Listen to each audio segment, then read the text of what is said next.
percaya bahwa Tuhan kita, kami percaya Tuhan kasih-Mu tidak berkesudahan dalam hidup kami.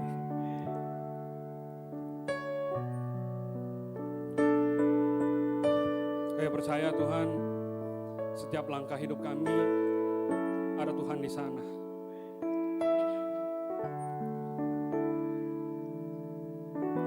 Terima kasih untuk kesempatan yang luar biasa ini Tuhan, kami boleh berkumpul bersama-sama di tempat ini, menikmati hadirat Tuhan, menaikkan pujian penyembahan kami.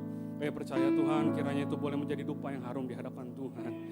Tuhan, sebentar kami ingin duduk diam mendengarkan setiap kebenaran firman Tuhan, isi hati Tuhan. Tuhan, kami percaya tak ada satupun dari kami yang terlewat daripada lawatan Tuhan. Kami percaya Tuhan, kami pulang dari tempat ini, kami mempunyai pemahaman yang baru. Kami mempunyai paradigma yang baru tentang Tuhan. Terima kasih Tuhan, terima kasih. Kami mau sambut kebenaran firman Tuhan di dalam nama Tuhan Yesus. Haleluya. Amin.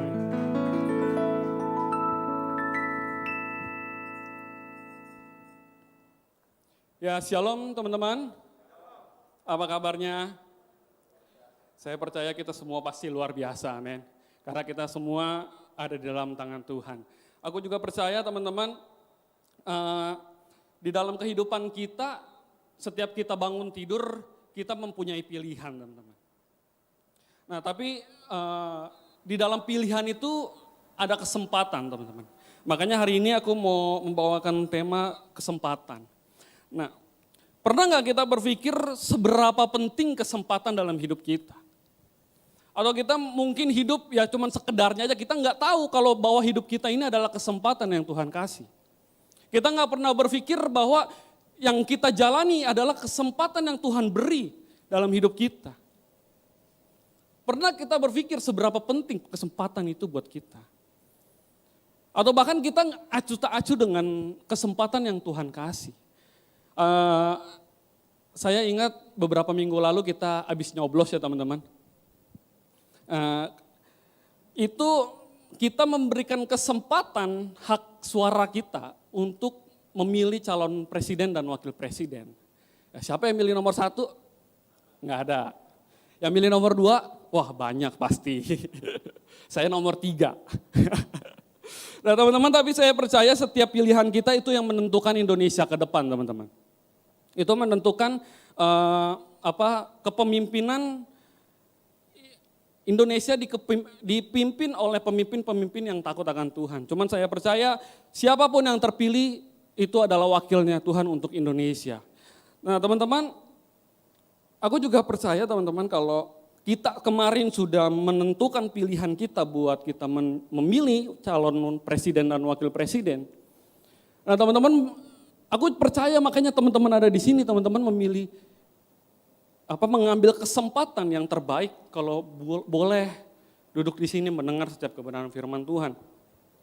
Nah kemarin teman-teman belum lama ini ada satu anak muda, temennya koko ipar saya datang ke rumah.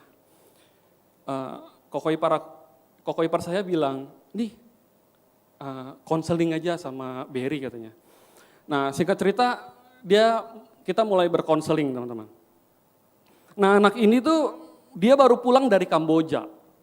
Nah dia kerja di sana. Dia ke ini teman-teman, apa bahasanya ya kalau bahasanya tuh kepincut, tahu nggak teman-teman kepincut, tahu? Kepincut sama wanita di sana.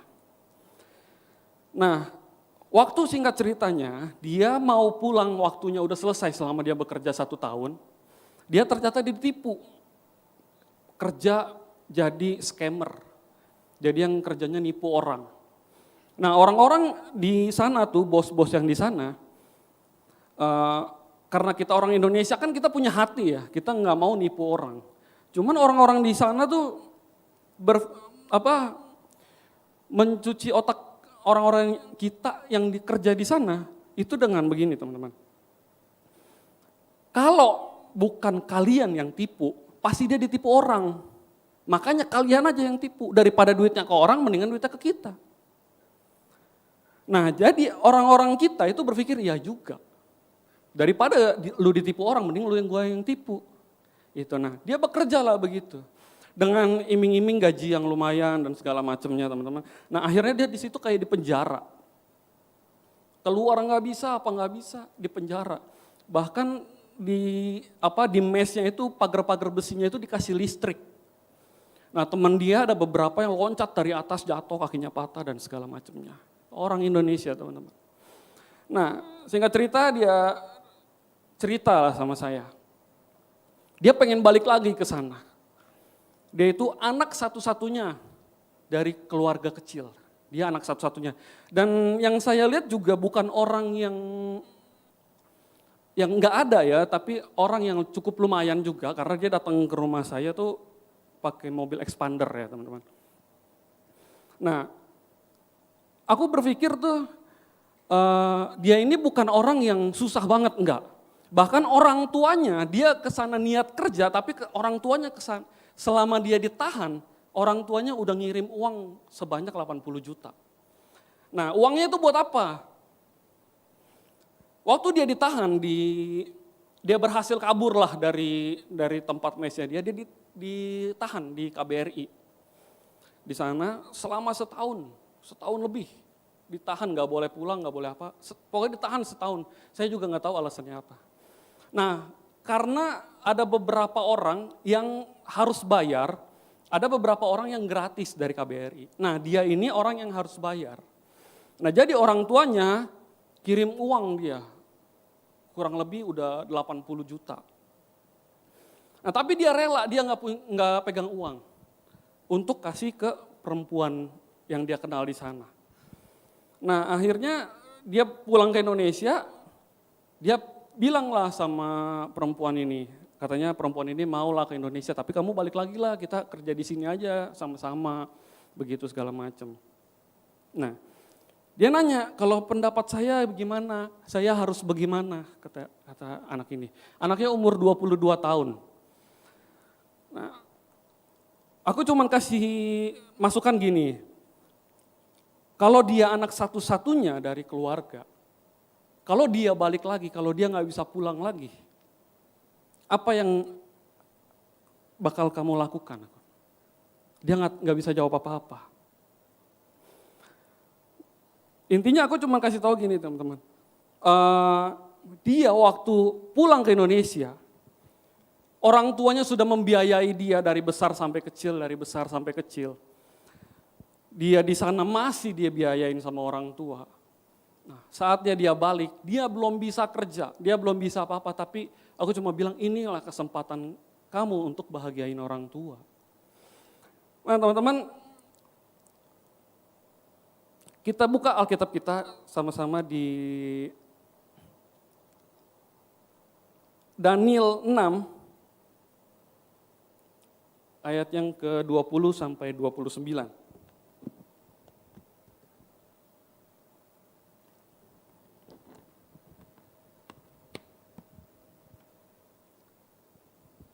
Teman-teman boleh bantu aku untuk baca Daniel 6 ayat 20 sampai yang ke-29. Udah dapat semua, amin?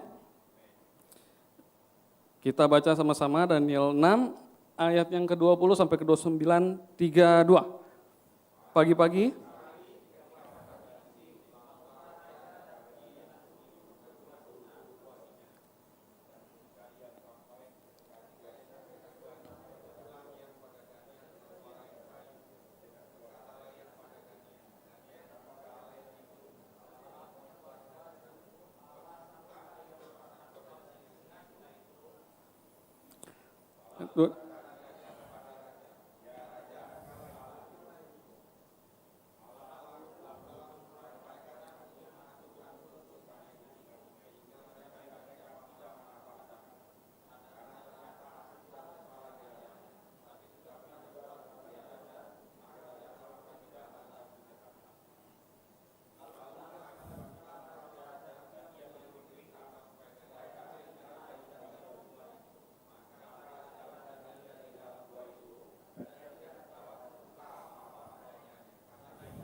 ayat 26.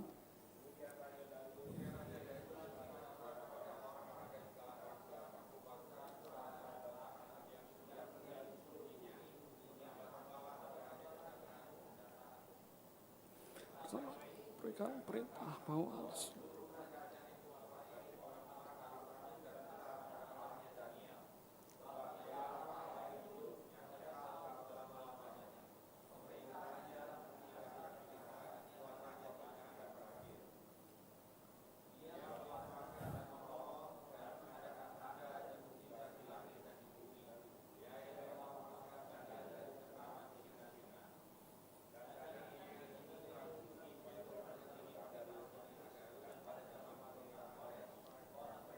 Amin. Cukup panjang ya teman-teman. Jadi intinya gini teman-teman. Kenapa aku kasih tahu dia anak muda ini supaya dia nggak balik lagi ke Kamboja. Karena salah satu perintah Tuhan itu untuk kita menghormati, menyayangi orang tua kita. Nah jadi selama dia masih muda, dia harus bisa jangan, paling enggak kalau kita belum bisa nyenengin orang tua, kita jangan bikin susah. Nah teman-teman, jadi di kesempatan ini aku mau kasih tahu bahwa aku bawa tentang kesempatan ada 3 teman-teman. Yang pertama, kesempatan untuk menyenangkan Tuhan. Di dalam pergaulan kita, di dalam keseharian kita, di dalam hubungan kita, dalam bisnis kita, dalam pekerjaan apapun teman-teman. Kita semua diberi kesempatan untuk itu. Kalau teman-teman bekerja, teman-teman dikasih kesempatan untuk bekerja. Kalau teman-teman dikasih sebagai, di kerjaan sebagai atasan, itu teman-teman dikasih kesempatan untuk memimpin itu semua. Nah teman-teman, aku sadar bahwa kesempatan itu bisa nggak datang 2 kali teman-teman. Nah makanya aku bilang sama anak muda ini supaya selagi orang tuanya masih ada, walaupun kita belum bisa senengin, paling enggak jangan bikin susah. Nah dari situ teman-teman aku berpikir anak yang masih muda aja dia bisa tertarik dengan wanita di sana dan balik lagi. Aku nggak tahu apa yang dia lakukan dan kerjakan di sana bersama perempuan itu. Tapi yang aku percaya, teman-teman kalau orang sudah hidup dalam dosa, itu akan berlanjut terus kalau tidak ada mentornya. Nah makanya dari situ dia pulang, dia bilang, ya udah kok, gua nggak usah kontak ini orang, udah gua lost kontak aja. Akhirnya dia memutuskan untuk dia nggak kembali ke Kamboja teman-teman. Nah, di ayat yang tadi yang kita baca, kalau teman-teman tahu ceritanya Daniel dikasih ke gua singa karena dia menyembah Tuhan pada saat waktu yang dilarang oleh Raja Darius. Nah waktu itu orang-orang ini nih mengintai Daniel, mau ngejebak Daniel lah. Akhirnya ditangkap Daniel, dimasukin ke dalam gua singa. Nah saat itu teman-teman, Daniel enggak melawan, Daniel nurut untuk dia masuk ke dalam ke gua singa. Tapi aku percaya dalam hatinya Daniel itu ketakutan yang luar biasa. Pasti teman-teman. Teman-teman gak usah masuk ke kandang singa. Teman-teman masuk ke kandang anjing yang galak aja pasti takut kan. Teman-teman kalau main ke rumah orangnya punya anjing yang galak pasti takut. Apalagi ke gua singa. Yang di situ singanya udah lapar-lapar. Nah udah tinggal jadi apa aja Daniel. Nah pada saat itu ada malaikat Tuhan mengatup mulut-mulut Daniel, mengatup mulut-mulut singa. Itu adalah satu bukti kenapa teman-teman, banyak kita di dalam keseharian kita, di dalam masalah persoalan yang kita hadapi hari-hari ini teman-teman. Di situ kita mempunyai kesempatan untuk apa? Untuk melihat pertolongan Tuhan dalam hidup kita. Kalau kita nggak pernah punya masalah apapun, bagaimana kita bisa melihat pertolongan Tuhan? Apa kita cuma puas dengar kata orang? Apa kita puas dengan pengkhotbah yang bilang. Tapi kita sendiri nggak pernah mengalami apa itu kebaikan Tuhan. Makanya dari situ teman-teman, setiap kita mengalami setiap masalah, persoalan apapun, di situ ada kesempatan untuk kita mengalami kebaikan Tuhan dalam hidup kita. Mungkin Tuhan memberikan pertolongannya lewat setiap masalah yang kita hadapi. Kita buka lagi Alkitab kita di Yesaya 41 ayat yang ke-13.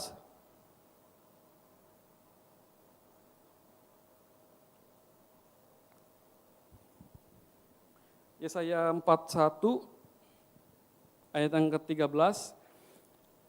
Aku bacakan buat kita semua. Sebab aku ini Tuhan Allahmu, memegang tangan kananmu dan berkata kepadamu, jangan takut, akulah yang menolong engkau. Teman-teman, kita garis bawahi akulah yang menolong engkau.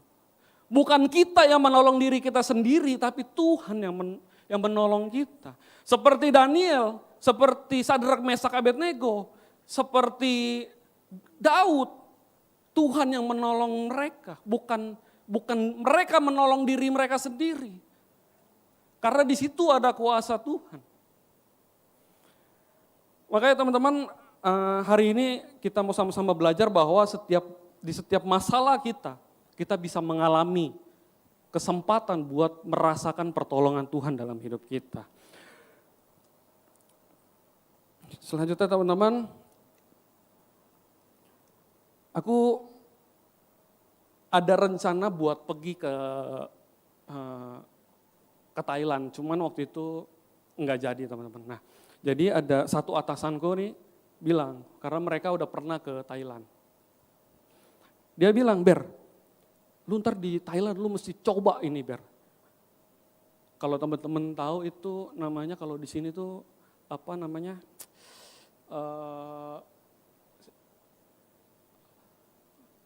Tembakau sintetis teman-teman. Nah, dia bilang di sini tuh nggak boleh, tapi di sono semua boleh. Lu mau makan brownies saja ada ganjanya loh. Lu mau makan ini, mau makan coklat ada ganjanya. Lu mesti cobain apa? Lu seisep dua isep aja katanya.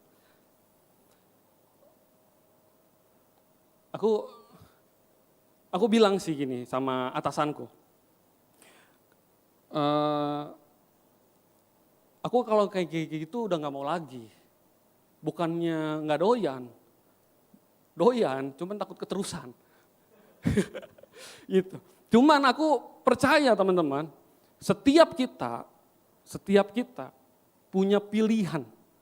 Nah di situ ada kesempatan untuk aku terjun lagi ke dalam hidup yang dulu. Di situ aku punya kesempatan untuk hidup lagi seperti yang dulu. Tapi di situ aku diperhadapkan dengan dua kesempatan. Dua pilihan. Mau ngambil yang mana? Tapi aku cuma bilang gini Pak, sorry. Aku paling gak takut kalau buat dibenci orang. Aku gak takut untuk gak disukai orang. Tapi aku lebih takut kalau aku dibenci sama Tuhan. Karena aku udah mutusin buat enggak hidup di dalam hal-hal seperti itu lagi. Makanya apapun yang mau ditawarkan aku enggak bakal mau. Itu. Teman-teman, banyak dari kita masih muda. Teman-teman mungkin masih ada yang kuliah, masih ada yang sekolah. Teman-teman akan pasti satu waktu pasti akan diperhadapkan dengan satu pilihan. Teman-teman mau mengambil kenikmatan dunia atau meninggalkan itu. Aku tahu itu cara iblis untuk mengambil merebut aku dari jalan yang sudah aku jalani selama ini, teman-teman. Dia coba untuk aku terjun lagi ke dalam dunia itu. Yang aku takut cuman kehilangan kemuliaan Tuhan dalam hidup kita. Seperti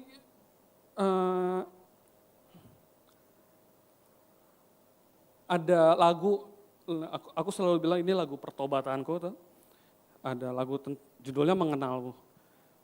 Di situ ada liriknya, kau beri kesempatan yang baru. Nah, kalau Tuhan udah berikan kita kesempatan, Masa kita mau sia-siain lagi? Nah, dengan cara aku menolak atasan aku percaya itu adalah salah satu kesempatan aku untuk menyenangkan hati Tuhan, teman-teman. Itu salah satu kesempatan, mungkin dari hal yang kecil. Nah, kalau aku juga udah belajar buat menyenangkan hati Tuhan, untuk melihat setiap masalah itu adalah kesempatan untuk mengalami pertolongan Tuhan. Dan yang terakhir aku mau kita buka sama-sama di Ibrani 12 ayat yang ke-15. Setiap kita pasti diberikan kesempatan buat berubah dan bertobat, teman-teman. Makanya that's why kenapa Tuhan mati di atas kayu salib. Itu bukti besar bahwa Tuhan memberikan kesempatan yang luar biasa buat kita. Banyak orang ditipu dengan kuasa gelap, teman-teman. Bahwa kesempatan itu akan ada lagi. Kesempatan itu akan muncul lagi nanti. Banyak orang-orang sekarang ditipu dengan pemikiran yang seperti itu. Kita nggak pernah tahu kapan kesempatan yang Tuhan beri datang lagi dalam hidup kita. Saya mau beritahu begini, teman-teman, kalau kita tahu ada manusia yang paling canggih, yang paling hebat di muka bumi ini, siapa yang kalian tahu? Satu manusia yang menurut kalian paling hebat kecuali Tuhan Yesus. Siapa yang paling hebat?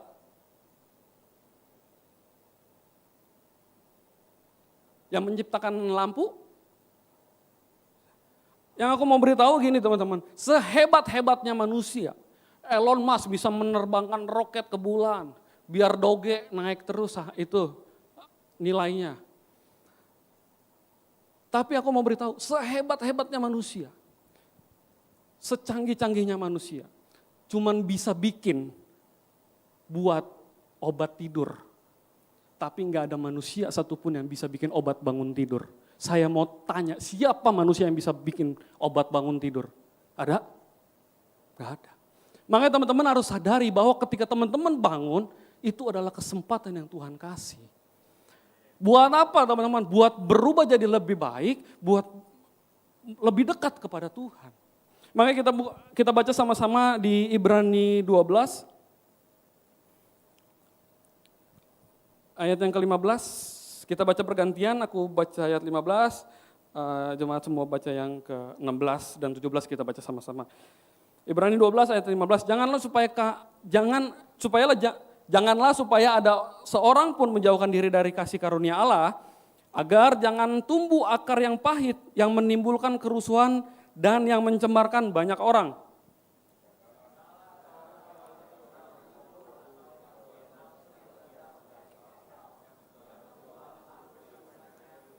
Ayat 17 kita baca sama-sama, sebab ketika ia hendak menerima berkat itu, sebab ia tidak beroleh, sekalipun ia mencari dengan, ini teman-teman, kita seringkali manusia dibodohi dengan kuasa gelap, berpikir kesempatan itu masih ada. Kesempatan buat berubah masih ada besok, kesempatan untuk bertobat masih ada besok. Tapi di sini di ayat 17 bilang, sebab kamu tahu bahwa kemudian ketika ia hendak menerima berkat itu, ia ditolak sebab ia tidak beroleh kesempatan untuk memperbaiki kesalahannya, sekalipun ia mencarinya dengan mencucurkan air mata. Teman-teman, kesempatan kita nggak bisa cari, itu cuma bisa diberi. Ingat, kesempatan kita nggak bisa cari, itu hanya diberi. Makanya ada satu cerita di satu kota kecil, satu desa kecil. Ada keluarga muda, suaminya ini lagi mengimpi-impikan sekali. Sebuah mobil truk, bukan truk yang gede ya, maksudnya kalau orang zaman dulu tuh bilang truk itu tuh truk mobil-mobil double cabin yang belakangnya ada bak kecil ya. Nah, singkat cerita, si suaminya ini berusaha buat ngumpulin beli mobil itu. Akhirnya dia punya mobil itu, dia baru dapatlah mobil itu. Nah, ketika anaknya yang kecil anak kecil. Anaknya dia masih kecil. Dia lihat, wah ada mainan baru, papanya punya mainan baru. Nah, papanya itu lagi bongkar-bongkar mobil, lagi ditinggal. Anaknya itu ambil palu, diketok-ketok mobilnya. Dihancurin mobilnya. Anak itu nggak berpikir, belum tahu ini apa gitu. Dia hanya senang ngetok-ngetok ada bunyi-bunyinya. Dia pikir itu mainan baru. Dia pikir itu punya dia. Gitu. Nah pas saat orang tuanya balik, orang tuanya lihat anaknya lagi ngetok-ngetok mobilnya. Orang tuanya lari dengan kalapnya, marah. Orang tuanya lari samperin anak itu marahin. Sebagai hukumannya orang tuanya di dalam dikuasain pikiran yang luar biasa kalut karena itu mobil impi-impiannya. Sebagai hukumannya diketok tangannya pakai palu anak kecil itu. Jari-jarinya. Anaknya nangis teriak-teriak. Anaknya nangis nggak karuan teriak-teriak. Di dalam ketenangan orang tuanya bawa anak ini ke rumah sakit. Diobatin. Tapi karena itu orang tuanya melakukan di dalam ketidaksadaran dia, di dalam emosi yang sangat melonjak. Dia mungkin memukulnya dengan tenaga yang lebih. Karena anak kecil itu kan tangannya masih rapuk banget ya. Akhirnya jari-jari ini hancur semua kata dokter. Dihabisin semuanya. Dioperasi lah tuh. Jari-jarinya semua dioperasi. Pas anaknya sadar udah diperban semua. Dia bilang gini sama papanya. Pak, aku minta maaf ya untuk yang tadi. Aku rusak truk, katanya gitu. Aku udah rusak truknya. Papanya cuman peluk aja udah. Papanya gak bisa apa-apa lagi. Anak ini dengan lembut, dengan polosnya dia jawab. Dia tanya lagi, tapi Pak, kapan ya jari-jari aku tumbuh lagi? Katanya. Dari cerita ini aku sangat terpukul sekali teman-teman. Nah dari situ aku belajar bahwa kesempatan yang udah hilang, jari yang udah hilang, itu gak akan pernah tumbuh lagi. Kalau itu gak diberi, itu hanya pemberian sekali. Dan aku percaya buat Tuhan gak ada yang mustahil. Tapi yang kita sadari teman-teman, pemberian itu cuma sekali. Makanya dari situ kita sama-sama belajar bahwa kesempatan yang Tuhan beri, jangan disia-siakan teman-teman. Amin. Saya undang kita semua bangkit berdiri.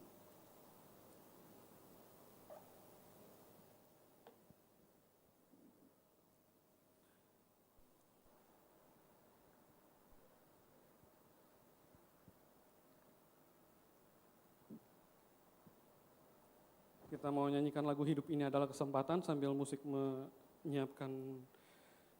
Kita mau sama-sama mengucap syukur buat setiap kesempatan yang Tuhan beri, apapun kesempatan itu teman-teman. Sekalipun kita melihat itu ada di dalam permasalahan kita, di dalam persoalan hidup kita, tapi kita percaya hari ini kita mau sama-sama belajar percaya bahwa di dalam setiap masalah di situ ada pertolongan Tuhan. Terima kasih ya Tuhan. Setiap apapun teman-teman yang kita alami, yang sudah kita pegang hari-hari ini, apapun kedudukan kita hari-hari ini, kita mesti sadar itu adalah kesempatan yang daripada Tuhan. Terima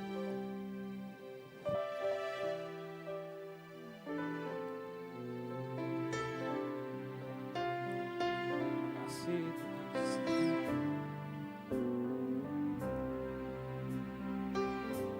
Hidup ini adalah kesempatan. Hidup ini untuk melayani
kasih Tuhan untuk setiap pemberian firman Tuhan. Kalau kami boleh Tuhan mendengar isi hati Tuhan yang singkat ini, kami percaya firman itu boleh ditanam di dalam hati kami, boleh berakar, bertumbuh, berbuah Tuhan.